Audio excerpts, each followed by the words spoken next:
Políticamente Incorrecto es presentado por Tigo. En Tigo, el centro sos vos.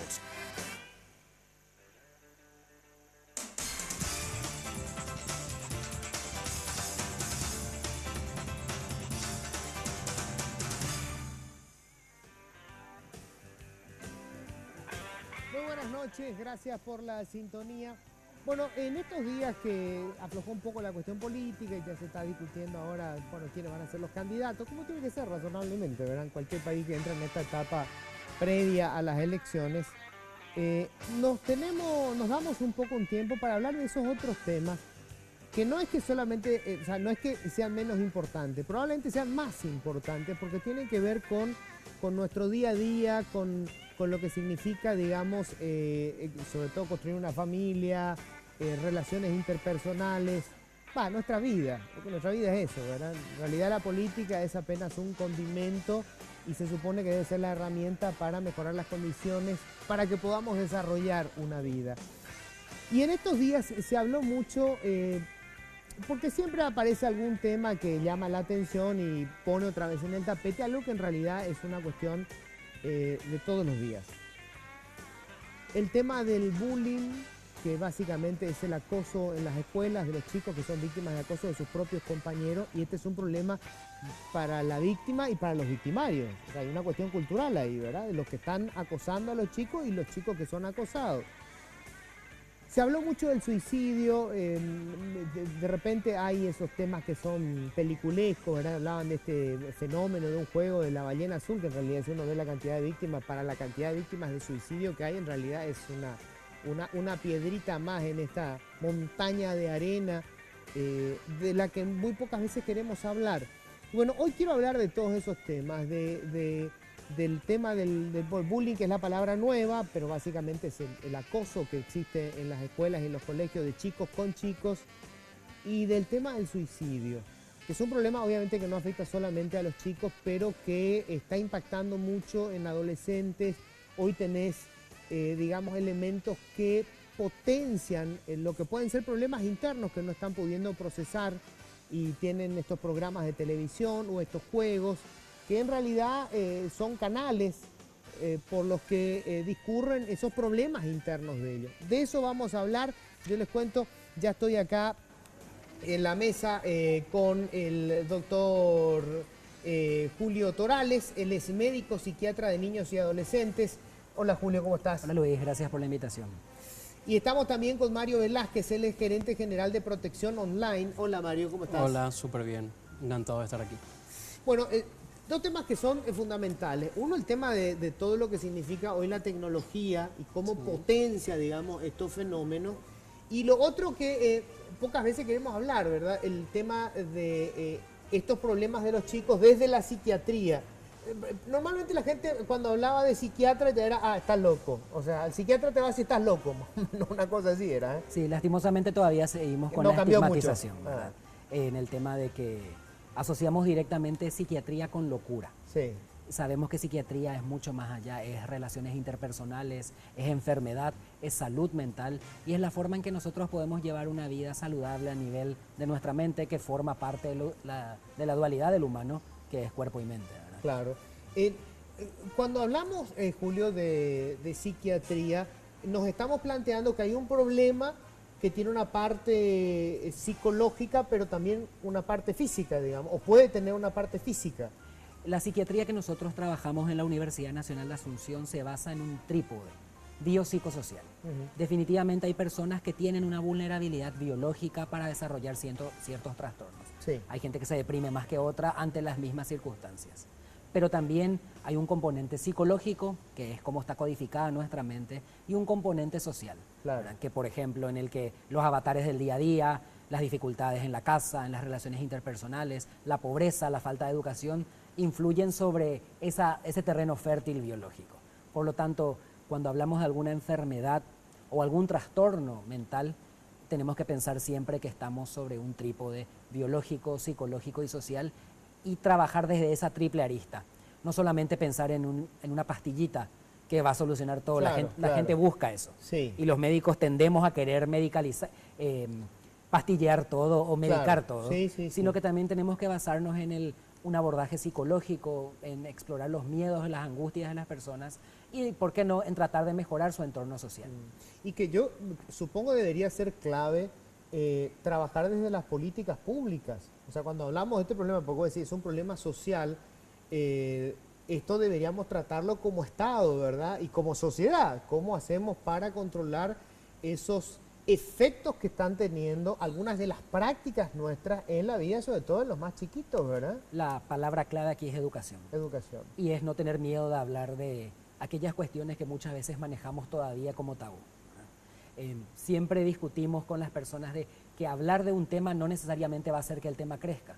Como cuando se estuvo hablando del marco rector pedagógico para la educación sexual. Sí, La gente que se oponía decía que hablar de sexualidad en los colegios iba a hacer que las niñas se embaracen más, que aparezcan por generación espontánea mayor cantidad de homosexuales Sí. y que hayan más abortos. Me acuerdo. Y nada que ver. Lo que queríamos era que las personas, porque yo fui un firme defensor del marco rector pedagógico, era tratar de, tomando en cuenta la etapa de desarrollo del niño y del adolescente, explicarle qué es su cuerpo, cómo reconocer algún problema y principalmente cómo cuidarse, que es lo que necesitamos. Por lo tanto, la palabra clave de cualquier intervención, ya sea para hacer frente a las enfermedades mentales o en este caso al bullying, al ciberbullying, al acoso y a toda esta serie de situaciones que nos atacan en el día a día, es educar, hablar sin tapujos, obviamente tomando en cuenta el nivel de desarrollo de la persona. No es lo mismo la forma en que hablaremos con un adulto que la forma que hablaremos con un niño o un adolescente. Y ahí el Estado debe integrarse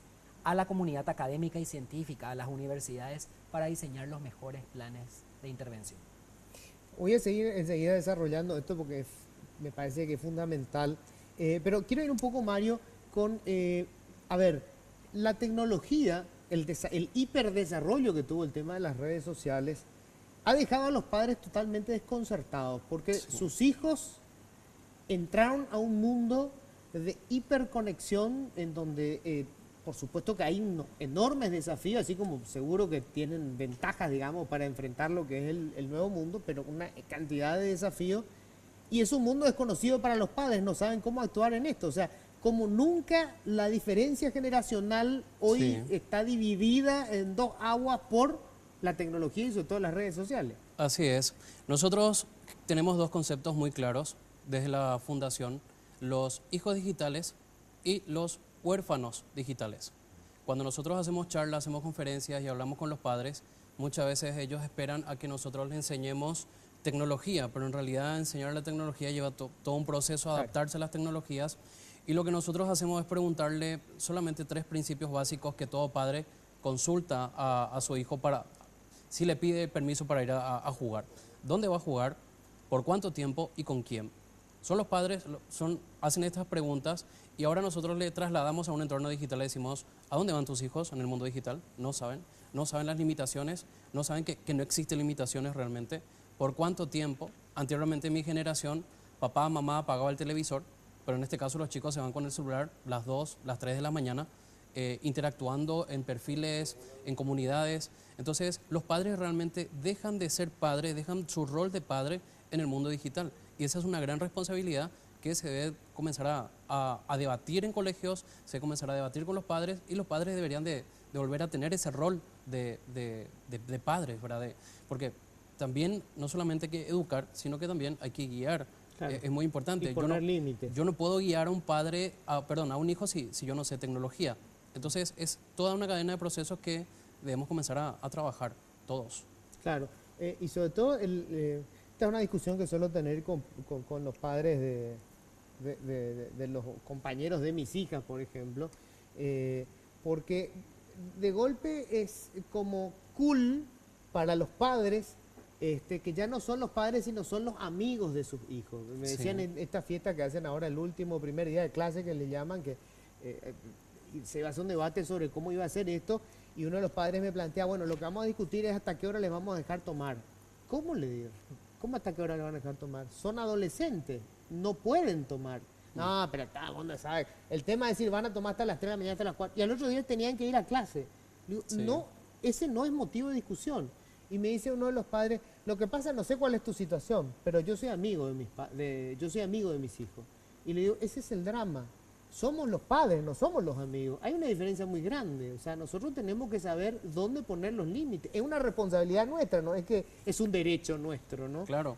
Esa es la eterna discusión porque dice, WhatsApp es para personas de 16 años en adelante. Entonces el padre me dice, pero mi hijo tiene WhatsApp de los 9 años, entonces ¿yo qué hago? ¿Cómo yo le saco WhatsApp? Le digo, vos seguís siendo padre, vos tenés que establecer los roles. No es una necesidad de que ese niño tenga acceso a la tecnología, es un privilegio que le estás otorgando y debería ser en base a bases y condiciones. Entonces, de alguna manera, muchas veces los adolescentes, los jóvenes avasallan a los papás y no saben cómo interactuar, son muy permisivos, no saben cuáles son los efectos negativos en cuanto al mal uso de las tecnologías, porque también hay muchísimos aspectos positivos en cuanto al uso adecuado de las tecnologías. Eso es lo que sucede, los padres muchas veces dicen, le voy a sacar el celular, pero no hay un diálogo, no hay un motivo, no hay un porqué. Entonces, eso es lo que se debería de comenzar a trabajar realmente. O sea, el temor, el cucú, le voy a sacar el celular a los chicos, no soluciona muchas veces las problemáticas. Ya. Julio, el tema, después voy a ir desarrollando varios temas, porque quería terminar de desarrollar esto de la relación de los hijos con los padres hoy, ¿verdad? En generaciones pasadas, la autoridad paterna estaba dada por un mayor conocimiento, o sea, los padres sabían más que los hijos, entonces había, digamos, una autoridad natural. Con la tecnología ocurre hoy a la inversa, los hijos saben más en esa área que los padres. Entonces como que se perdió la autoridad para poder controlarlo. Ese es un escenario en el que mis padres no tienen, ellos son de la prehistoria con relación a esto y no me pueden establecer límites. Y definitivamente también los límites los establecemos con el ejemplo que damos. Y lo habla alguien que vive pendiente de las redes sociales o vive pendiente de las noticias o de lo que sucede. Puesto que si nosotros queremos dar el ejemplo de que comunicarnos se puede hacer así como lo estamos haciendo ahora y estamos pendientes en la mesa del teléfono celular frente a nuestros hijos, o le llamamos a nuestros hijos, vení a comer, ya está el almuerzo, a través de un mensaje de WhatsApp, en vez de ir a la habitación y preguntarle, che, vení a comer, estamos generando una situación en donde la comunicación, donde la tecnología se transforma en un gobernante de nuestra vida y en una herramienta para poder trabajar para hacerla mejor o más práctica o más fácil. Y nuevamente construyendo un poco sobre lo que estaba diciendo Mario, cuando empezamos con el tema del acceso irrestricto a la tecnología en niños y adolescentes, siempre los papás que se acercan a nosotros nos dicen el tema de la seguridad. Quiero saber dónde está mi hijo de 14 años a las 4 de la mañana. Y la pregunta que yo les hago es, vamos a empezar por lo siguiente. ¿Por qué tu hijo de 14 años está fuera de la casa a las 4 de la mañana? Buenísimo, buenísimo. Entonces creo que el detalle, la principal discusión que tenemos que volver es volver a lo fundamental, volver a encontrar aquellos límites que permitieron que nosotros sin tecnología o sin mayor acceso a la tecnología crezcamos. Hay varios estudios que actualmente dicen de que a la hora de encontrar información sabemos que los chicos actuales son mucho más rápidos, pero si pierden la capacidad de conectividad se vuelven muy lentos y no tienen la capacidad de decir voy a ir a buscar información en un libro, cosa que nosotros lo logramos de a poco, somos todavía prehistóricos también para algunas cuestiones, pero tenemos herramientas distintas que ellos, si bien son más rápidos, adolecen ahora mismo. Tenemos que hacer una breve pausa. Se va a sumar, estamos ya, ¿verdad? Con la doctora Aide Aquino, jefa de protección de los derechos de la niñez y la adolescencia, que se va a sumar también a la mesa. Breve pausa, ya volvemos.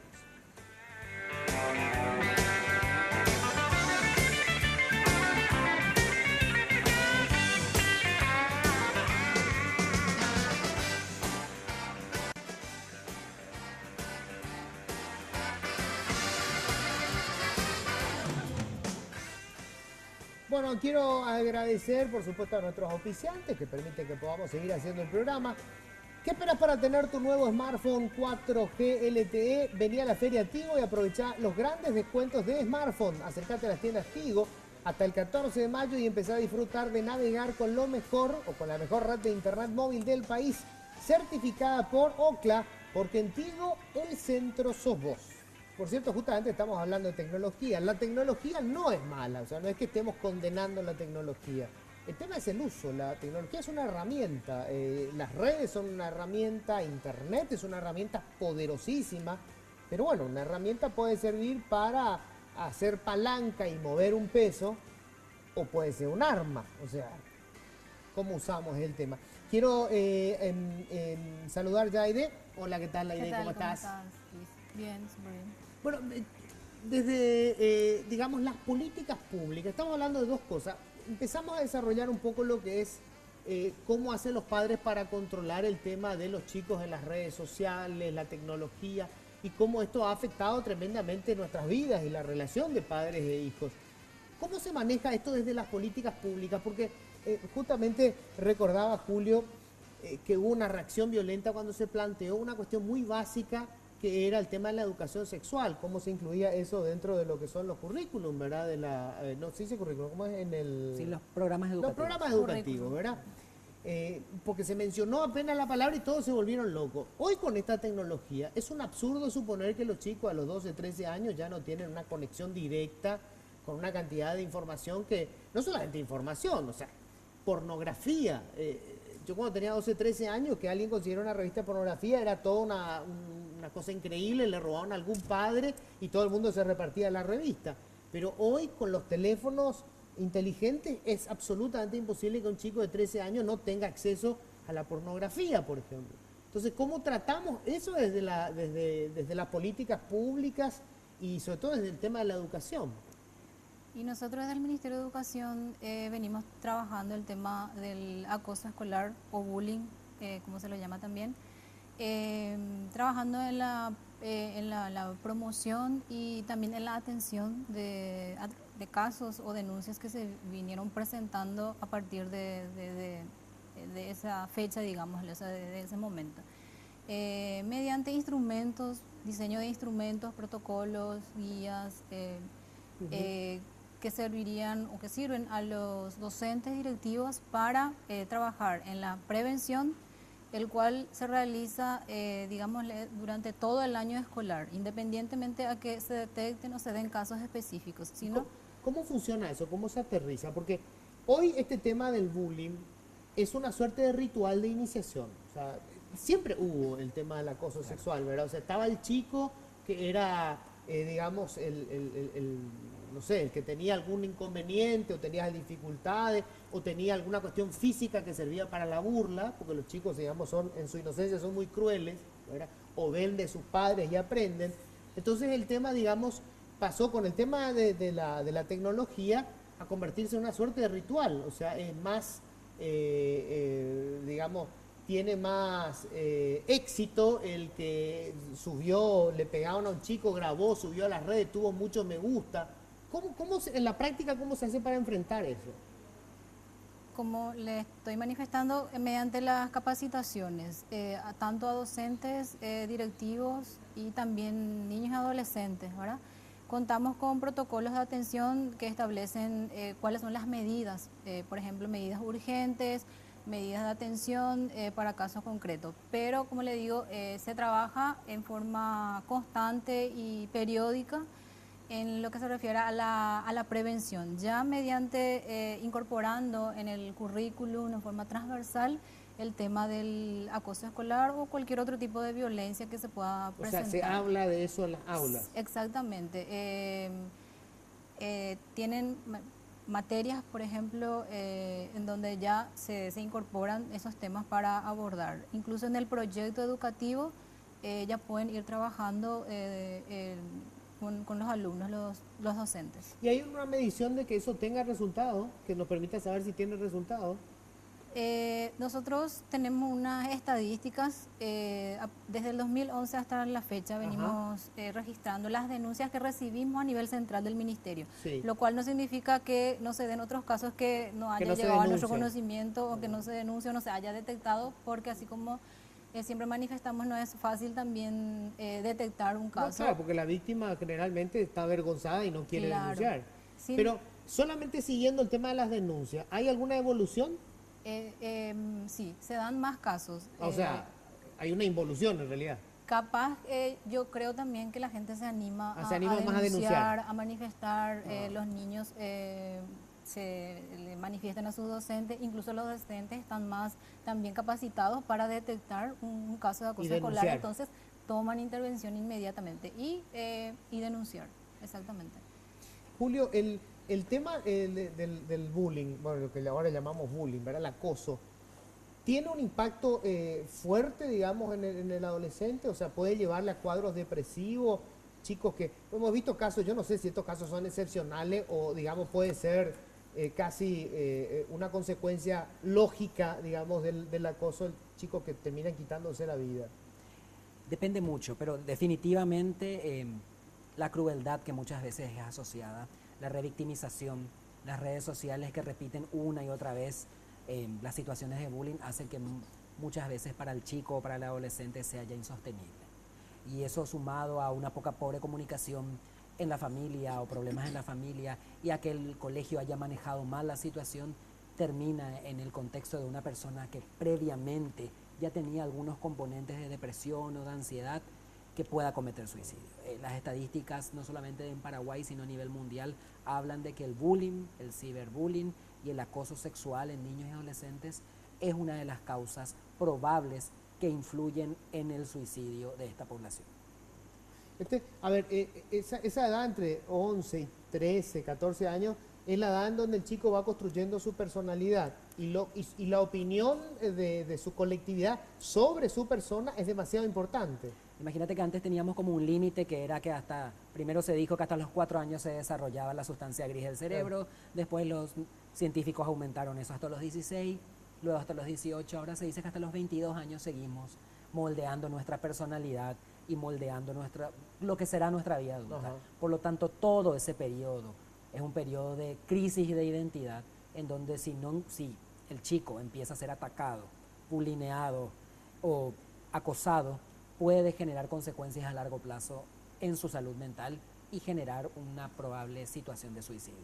Es decir, ese periodo en sí es un periodo sumamente vulnerable. Si a nosotros mismos los adultos no nos gusta que nos carguen mucho por algunos temas, Claro. ¿qué será una persona que todavía no construyó métodos de adaptación o métodos de defensa ante situaciones amenazantes y que muchas veces no tiene a quién recurrir, puesto que va a la casa para tratar de encontrar una suerte de contención y se encuentra con una madre que está trabajando para mantener a los chicos debido a una pobreza estructural y a un padre ausente, por ejemplo? Estoy dando ejemplos prácticos, Sí, estoy pensando pero en que son muy comunes, sí. estoy pensando en algunos pacientes. Ya. Entonces, básicamente, encontrar en la casa ese núcleo de seguridad que se estuvo buscando no se encuentra. El colegio nuevamente es otro núcleo de inseguridad y finalmente es mejor que me deje de este mundo porque no encuentro solución a los problemas, sabiendo de que si es diagnosticado a tiempo cualquier proceso o disfunción psicopatológica, los tratamientos de salud mental tienen generalmente éxito y podemos ayudar a ese niño o a ese adolescente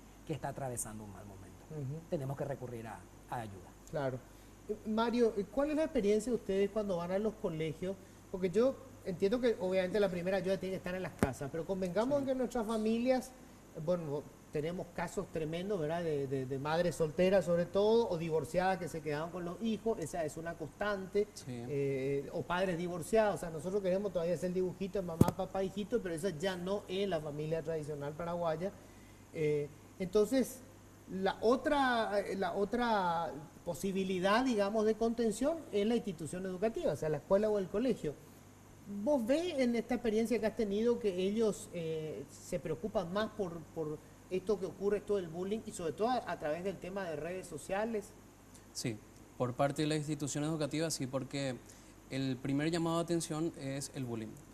Existen otros casos como sexting, el grooming y otros peligros, pero el bullying y el ciberbullying son normalmente los motivos que tienen las instituciones educativas en acudir a nosotros, la fundación, y intentan trabajar con los chicos. Nosotros conocemos colegios donde creaban trabajos prácticos, creaban concursos de materiales audiovisuales, el sketch, comenzaban a crear afiches o flyers y pegaban a los alrededores para generar una conciencia, porque en el caso de bullying también hay que tener en cuenta que son 3 tipos de perfiles: la víctima, el victimario y en realidad es el cómplice. Hay muchísimas personas que son cómplices al no denunciar.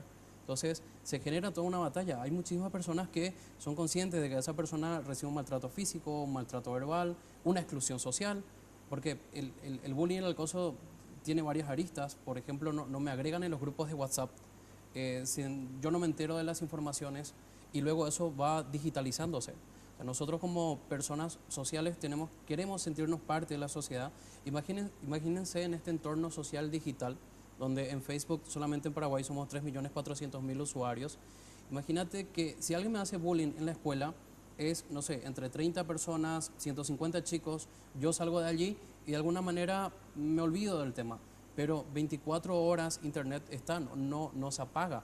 Yo abro mi Facebook y veo los likes, los me gusta que tienen, el grupo cerrado o secreto que crearon en mi nombre, la fotografía que usaron de mí para desprestigiarme. Entonces, también se analiza, no solamente en el caso de las instituciones educativas, el tema del bullying, sino también el ciberbullying, donde las instituciones educativas ya casi no tienen injerencia en ese sentido, Claro. aparte de la concienciación que sería dentro de para los chicos. El ciberbullying es mucho más agresivo incluso, donde las instituciones educativas incluso no tienen conocimiento de que ese bullying, el bullying físico, el acoso social se va trasladando al mundo digital. ¿Y cómo se hace ahí para...? Porque esto sí que es un escenario totalmente nuevo, porque, digamos, ocurre en el ciberespacio. O sea, y allí no hay forma de controlar que un grupo de chicos, de cibernautas, creen un espacio para acosar a Juancito. Tienen una foto de Juancito de, no sé, una excursión donde le sacaron en paños menores y mofa, ¿verdad? Y entran todos ahí y no hay forma, está en el ciberespacio. ¿Cómo se enfrenta eso? Si bien esos casos no se dan en el ámbito escolar, desde las instituciones educativas nosotros impulsamos o instamos a ellos que también trabajen en esos casos mediante acompañamiento a la víctima y también al victimario, que en este caso hay que trabajar con ambas partes, como ha mencionado él, y así como también los espectadores, que son los cómplices, los testigos, pero que no denuncian, no toman ninguna medida para frenar esa situación. Y sí, trabajamos con la familia, con los alumnos involucrados, y buscamos estrategias para tratar de frenar la situación. Y si es necesario, recurrimos a otras instancias extraministeriales para que nos brinden el acompañamiento que sea necesario, sea de carácter psicológico, o a instancias judiciales en caso que ya se configure algún tipo de hecho punible, ¿verdad? Porque como sabemos, a partir de los 14 años también los niños ya son, o sea, los adolescentes en este caso ya son imputables, entonces deben asumir también responsabilidad por sus hechos. Entonces, buscamos las estrategias para afrontar cada situación que se nos va presentando. Tengo que hacer una breve pausa. Después me gustaría hablar, Julio, de esto no es solamente una cuestión de los niños en las redes sociales. Yo me doy cuenta que la sociedad es infinitamente más agresiva en las redes sociales. Las cosas que leo yo a pie de página de una noticia, en un periódico, los insultos, me hace suponer que se convirtió en una suerte de terapia colectiva en donde se demuestra ahí el Mr. Hyde aparece ahí, ¿verdad? Soy el Dr. Jekyll en la vida real, pero entro en las redes sociales y soy Mr. Hyde. Saco todo lo peor que tengo en las redes sociales. Y eso obviamente los chicos lo están viendo, o sea, digamos, lo hacemos los adultos, no es que solamente lo hacen ellos. Vamos a hablar eso después de la pausa breve, ya volvemos.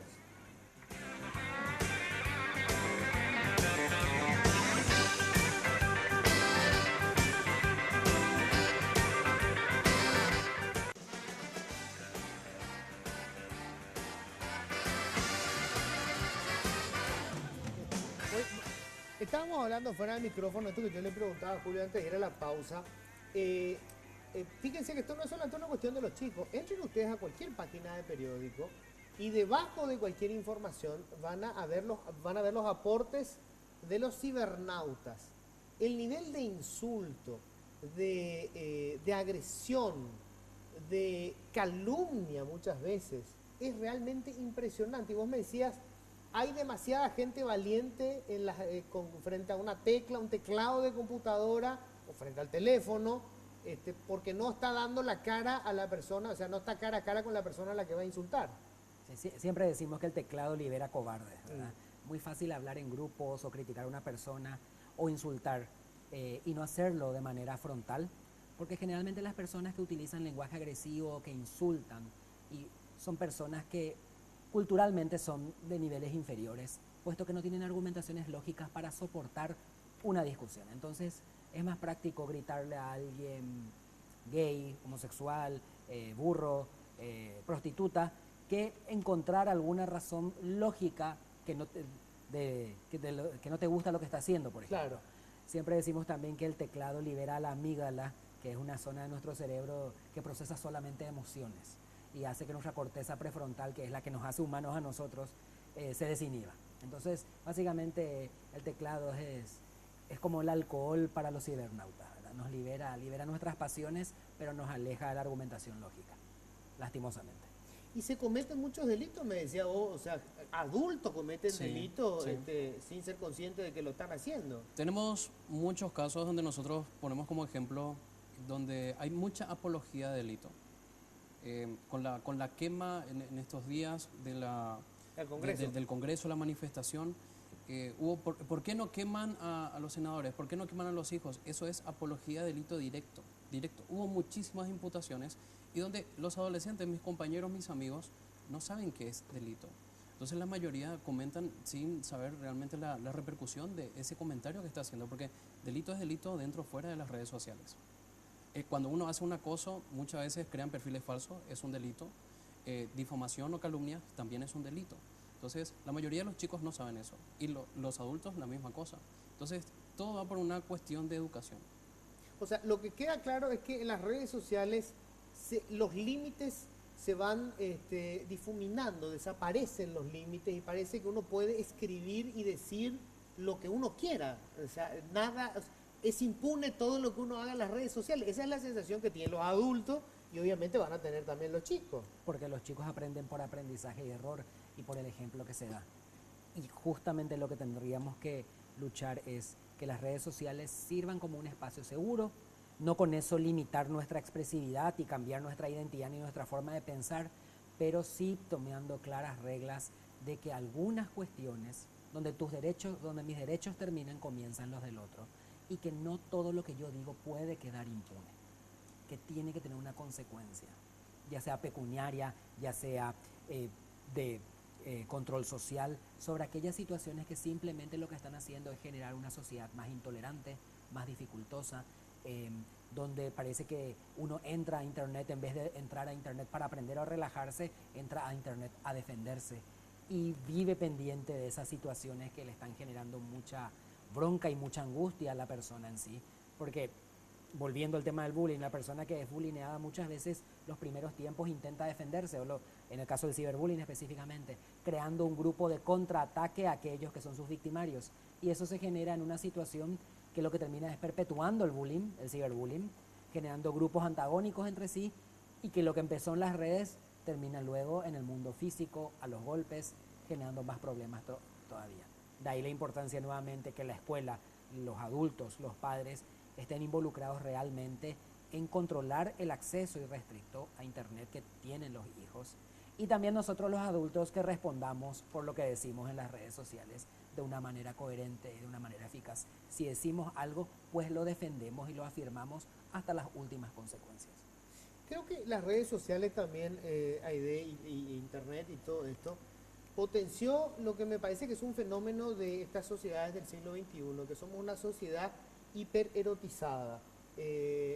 A ver, siempre la sociedad manejó el tema del exitoso y el fracasado, o el loser y el winner, ¿verdad? Que son los términos que usan ahora. Y hoy, por ejemplo, la mujer exitosa, no sé, Kardashian es una exitosa. ¿Qué hace Kardashian? Y muestra el enorme trasero que tiene en las redes sociales. No se le conoce ningún talento en particular a esta mujer, ¿verdad? Pero ella es una mujer exitosa. Las adolescentes saben quién es la Kardashian. Probablemente no tienen idea de quién es la mujer que escribió Memorias de Adriano, pero todas saben quién es la Kardashian. Entonces yo supongo que las adolescentes, las niñas, también apuntan a ser exitosas, y las redes sociales que les provee el espacio para exhibir su cuerpo básicamente.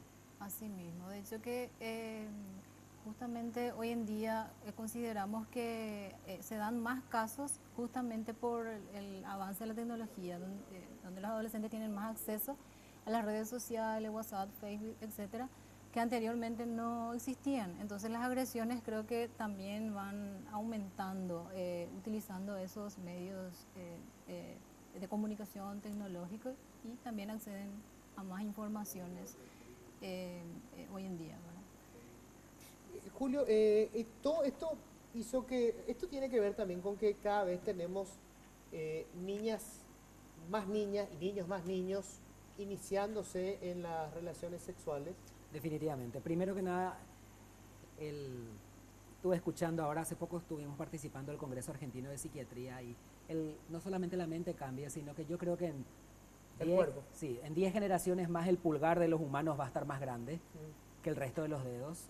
El meñique va a desaparecer porque lo que usamos el pulgar es para chatear. Entonces el cuerpo va cambiando. Y eso también se ve en el cuerpo de las adolescentes y de los niños.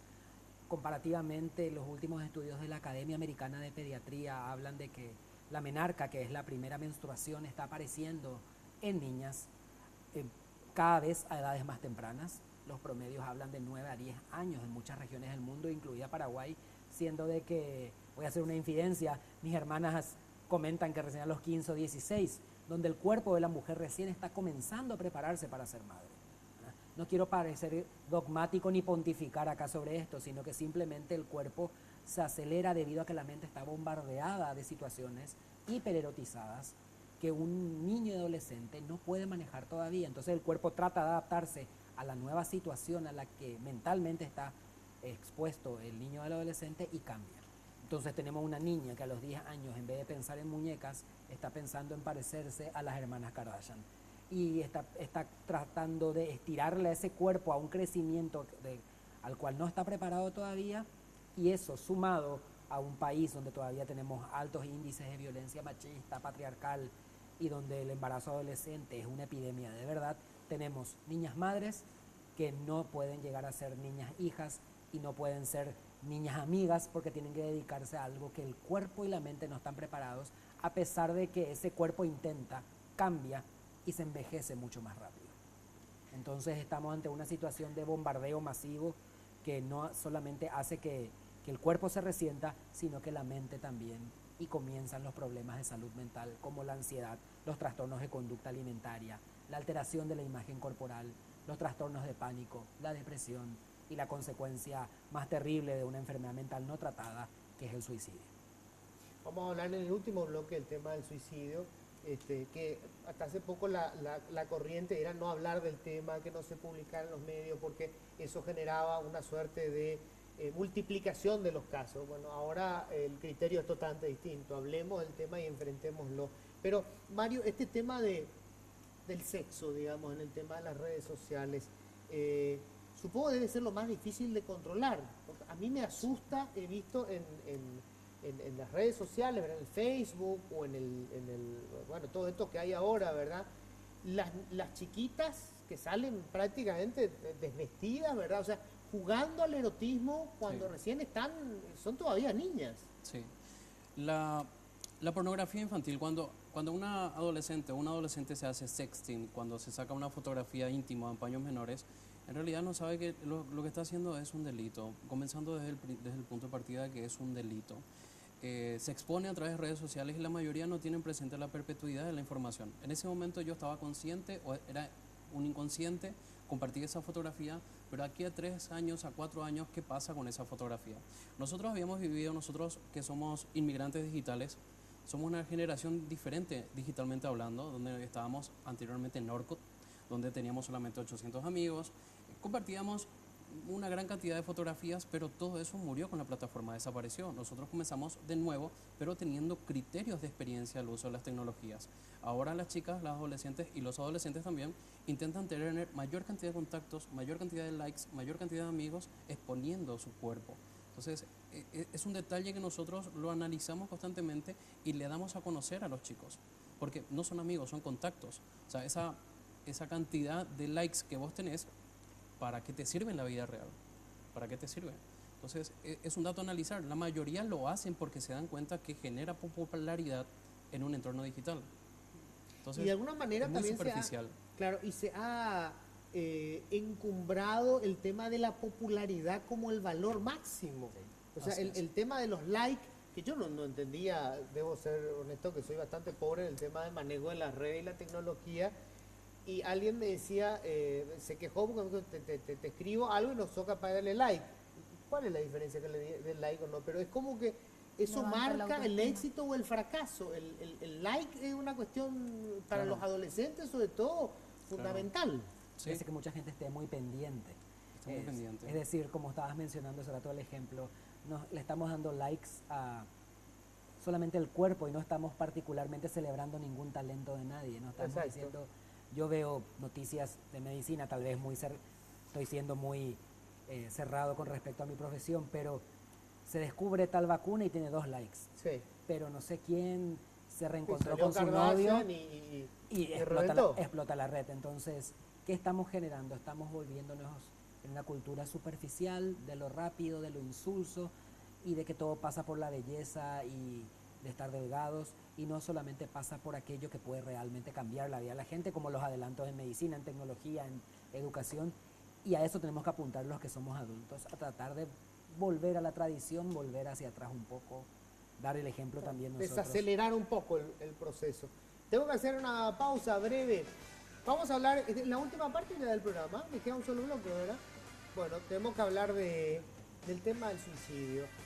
No afecta solamente a adolescentes, ojo, pero obviamente ellos están viviendo ciertas condiciones en las que les resulta más difícil controlar sus emociones y puede terminar una situación trágica. Hacemos la pausa y ya volvemos.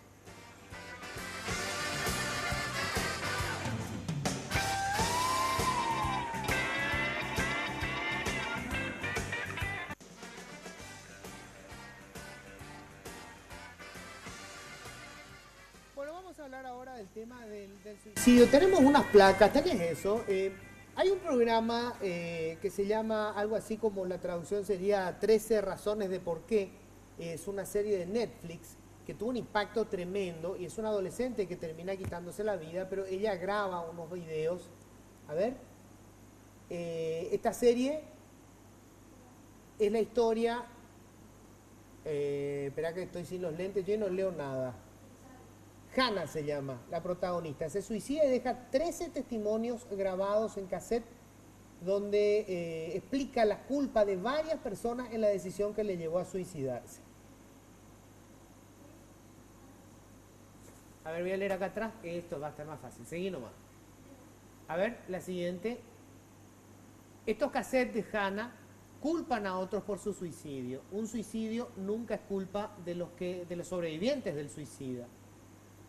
Estos son algunos puntos a partir del análisis que se hizo de este programa en particular. Es necesario que los adolescentes y jóvenes sepan que el suicidio nunca será un acto romántico o heroico. Bueno, acá ya hay que culparle a William Shakespeare, ¿verdad? Que puso el suicidio como el epílogo de una historia de amor. El suicidio de Hannah, aunque ficticio, debe ser visto y entendido como una tragedia. Esta es una cuestión clave. Bueno, algunos puntos. Vos estuviste justamente, Julio, creo que esto también se estuvo analizando, ¿no? En este evento que estuviste participando recientemente. Sí, discutimos mucho de que si bien es una apuesta muy valedera, tenemos que pensar en 2 aristas, ¿verdad? Es básicamente algo válido hablar, muy bien, muy Sí. importante, pero ojo con glorificar algo. Claro. Entonces, los padres o los adultos deben estar involucrados con el contenido, justamente de lo que estamos hablando con Aide y Mario y contigo, de lo que acceden los chicos y explicarle aquello que estamos viendo. Esta serie, particularmente yo la vi completa, estéticamente es maravillosa, pero otra vez apela mucho al cliché nuevamente, Ajá. de encontrar al culpable y de hace ver como que el acto en sí, en ningún momento se explica que, por ejemplo, la protagonista podría haber tenido una enfermedad de base mental, sino Claro. que se explica que solamente fue consecuencia del bullying. Le presenta al consejero de la escuela como un consejero medio torpe, que no funciona muy bien, sabiendo que hay gente muy preparada para hacer frente a estas situaciones. Entonces, aquí no podemos nosotros censurar la capacidad de los adolescentes y llegar a este tipo de series, sino que darles las herramientas para que cuando la vean y tengan preguntas puedan consultar, puedan hablar con algún amigo, con algún compañero, con algún terapeuta, con la familia y saber de que, como decía la placa, el suicidio siempre es el trágico final de una situación que eventualmente podría haberse prevenido. Ajá. Y que existen terapias específicas para el tratamiento. Siempre asociamos suicidio con depresión y no, el suicidio es una manifestación, es un síntoma y una enfermedad a la vez que puede ser consecuencia de múltiples situaciones, no solamente de la depresión como tal. Pero se ve con mucha mayor frecuencia en personas deprimidas y el mensaje que queremos darles es que los tratamientos funcionan si se hace el diagnóstico a tiempo y de que en el país tenemos especialistas preparados para hacerle frente y que podemos brindarles la atención que la gente se merece con total confidencialidad. Hablar del tema del suicidio no necesariamente va a ser de que más gente se suicide, lo que estábamos discutiendo, sino hay que ser francos. Si nosotros vemos a un amigo, a un adolescente, y le vemos mal, vemos que cambió su forma de ser, animémosle a consultar y preguntémosles directo, ¿tenés ganas de morir? ¿Pensaste en matarte? La gente piensa de que si le hablamos de esa manera, sí, lo vas a empujar. Tal vez esa persona justamente lo que necesitaba era que alguien se dé cuenta del sufrimiento y se pueda llegar a encontrar a alguien con quien hablar de la situación. En esta 13 Reasons Why, Hannah no encontró eso nunca. Nunca encontró con quien hablar a tiempo y termina como generando una serie de situaciones culpándola a los demás de la situación que le llevó al suicidio, que si bien todos tuvieron un grado de responsabilidad, no de culpa, la culpa yo la asocio mucho con religión, ¿verdad? Y sí, es más de responsabilidad de no habernos dado cuenta de las señales, sino que encontrar aquellas situaciones, aquellas señales que son premonitorias. El suicida siempre avisa y tenemos que tener la capacidad de encontrar esa situación para poder hacerle consultar a tiempo. El suicida busca evitar el suicidio de alguna manera, o sea, cuando tira señales es porque está esperando alguna ayuda que impida que llegue a ese epílogo. Generalmente, ya sea consciente o de manera inconsciente, el ser humano tiene y acá vamos a hablar de una situación muy freudiana, pero que vale la pena, la pulsión de vida, la que nos hace comer para sobrevivir, la que nos hace reproducirnos como especie y la que en el momento de la muerte nos aferra a la vida. Nadie quiere morir, nadie quiere morir, ya sea de manera consciente o inconsciente. Entonces, finalmente, esa persona que está decidiendo por alguna enfermedad mental, porque podemos hablar de mucho de una situación donde yo conscientemente, adulto, quiero dejar de existir, porque ya no me interesa más, pero es lo menos. La mayoría de las veces hay una enfermedad mental no tratada. Eso te iba a preguntar, o sea, el suicida generalmente es una persona que tiene una enfermedad. Que tiene alguna situación que le está generando angustia y que ve al suicidio como la única forma de escapar de esa situación. La función del terapeuta, la función del tratamiento es demostrarle que existen otras opciones y que nunca el suicidio va a ser la solución del problema. Porque tal vez para él como persona termine, pero los que le sobrevivimos al suicidio, el sufrimiento empieza nuevamente para todos nosotros una y otra vez. Entonces no es una solución que pueda considerarse, porque la mayoría de las personas no toma esa decisión de suicidarse con una claridad mental, sino que siempre está asociado a algún problema que no le hace pensar bien. Aide, esto ¿te tocó, digamos, enfrentar situaciones así en donde hubo casos de potenciales suicidas, jóvenes que, digamos, se pudo detener a tiempo o a la inversa, ¿verdad? Que lamentablemente no se pudo evitar y terminó en una situación trágica? Realmente no tuvimos casos de suicidio, tampoco casos que hayan llegado hasta tal gravedad, digamos, como para decir que podría haberse suicidado si es que nosotros no hubiéramos intervenido. No hemos tenido casos de esa naturaleza, por suerte, hasta hoy día, y ojalá que no surjan, ¿verdad? Mario, ¿conoces de casos, digamos, sobre todo, yo supongo que hoy con el tema de las redes sociales, allí se deben desarrollar muchos casos de estos, ¿verdad? Sí, lo más preocupante son los grupos que la mayoría inducen al suicidio. Esto famoso de la ballena azul y eso que surgió ahora, supongo que debe ser un prototipo de... Sí, de alguna manera sí, aunque hubo mucha falsa información con claro, relación a eso. mucho show con el tema. Sí, pero hay muchísimos grupos que nosotros cada tanto en la fundación lo vamos reportando porque hay bases y condiciones específicas en la red social de Facebook que habla acerca del suicidio. Tienen canales de atención, la mayoría no están en Paraguay, pero ellos prohíben. Hay muchísimos grupos que tienen 56.000 miembros y donde inducen a que la gente se corte, a que la gente comparta la experiencia, cuántos likes voy a conseguir si hago esto. Entonces, los chicos se quedan con lo que leen y con lo que ven. Si hay más personas que hacen eso, yo también deseo hacer. Es un entorno social, al fin y al cabo yo deseo hacer lo que hacen los demás. Entonces, a nosotros nos preocupa bastante la cantidad de grupos y de contenidos relacionados a eso que no dan una información exacta acerca de la problemática o alguna solución. Lo ven como una situación que cada adolescente debe pasar. Yo recuerdo que en Japón llegaron a tener un drama con este tema de los suicidios. Pero lo que pasa es que también tiene que ver con el contexto social, lo que vos decías, ¿verdad? Una sociedad tremendamente competitiva en donde un fracaso educativo significaba prácticamente definir tu futuro. Ya no vas a ser A, vas a ser B, porque vas allá en la universidad B y no la A, etcétera. Y los jóvenes, los adolescentes se contactaban a través de internet y hacían redes de suicidas y muchos de ellos terminaron efectivamente quitándose la vida. Pero otra vez, la tecnología es un medio para canalizar una situación emotiva que no se puede controlar, ¿es eso? Así es. No solamente para canalizar, porque de alguna manera nosotros somos prosumidores, consumimos información y producimos información.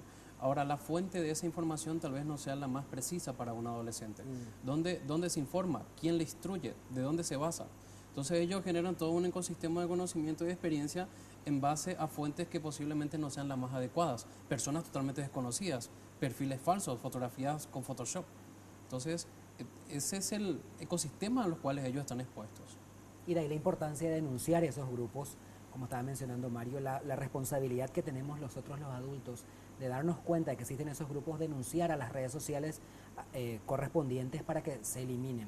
Nosotros no solamente encontramos grupos de suicidas, tenemos páginas web que utilizan esos prefijos como Ana y Mía, por anorexia y por bulimia, donde enseñan a las chicas cómo burlarse del psiquiatra y cómo burlarse de la madre a la hora de pesarse.